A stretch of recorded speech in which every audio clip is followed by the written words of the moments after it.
وجودیت 19ویں صدی میں جب سائنسی ایجادات کا غلغلہ بلند ہوا تو مذہبی اور ثقافتی اقدار پر کاری ضرب لگائی گئی۔ مشین توجہ کا مرکز بنا اور انسان تجسس کی وادیوں میں کھو کر اپنی بے وقتی کا ماتم کرنے لگا۔ انسانی وجود کو نظام کائنات میں افضل ترین مقام دینے کا نعرہ بلند اور کہا گیا کہ انسان اس کے سوا کچھ نہیں جو وہ خود کو بناتا ہے۔ اس نظریے کا مبلغ سورن کیرکیگارڈ تھا 1813 تا 55 جنہوں نے اجتماعی زندگی کے متعلق نظریات کے برعکس پر کی اہمیت پر بات کی۔ وجودیت بنیادی طور پر فلسفے کی اصطلاح ہے، تاہم کیرکیگارڈ نے وجودی نظریات ڈرامہ اور ناول کے ذریعے ادب میں پیش کیے، اس لیے اسے بابائے وجودیت کہا گیا ہے۔ کیرکیگارڈ نے بنیادی نعرہ یہ لگایا کہ انسانی وجود اہم ہے، وہ جو چاہے خود کو بنا سکتا ہے۔ وجودیت آگے جا کر دو حصوں میں تقسیم ہوتی ہے۔ نمبر 1، مذہبی وجودیت۔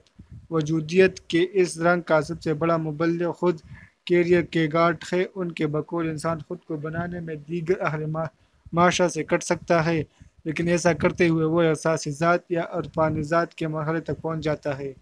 یعنی اس کا منفی رخ یہ کہ انسان تنہائی کے اتحاد گہرائیوں میں ڈوب جاتا ہے، لیکن احساس ذات تنہائی میں ہو سکتا ہے۔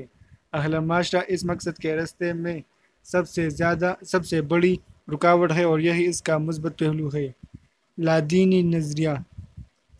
وجودیت کے لادینی نظریہ کا پرچار کرنے والا پال سارتر ہے، جو کسی ایسی برتر ہستی کے وجود کا قائل نہیں جو اس کے لیے کسی مسئلے کا فیصلہ کر سکے، یا تذبذب اور بے یقینی کے حالات میں اس کے لیے دو متبادل صورتوں میں سے کسی ایک کا انتخاب کرنے میں مدد دے۔ اس تحریک کا بغور جائزہ لیا جائے تو اس کے مثبت اور منفی دونوں رخ سامنے آ جاتے ہیں۔ کیرکیگارڈ انسان کو احساس ذات کے مرحلے سے گزارتے ہیں اور اسے اپنے اعمال کا ذمہ دار قرار دیتا ہے۔ ایسے میں یہ انسان انتہائی پسند ہو جاتا ہے اور بات بڑھتے بڑھتے خودکشی پر منتج ہو جاتی ہے۔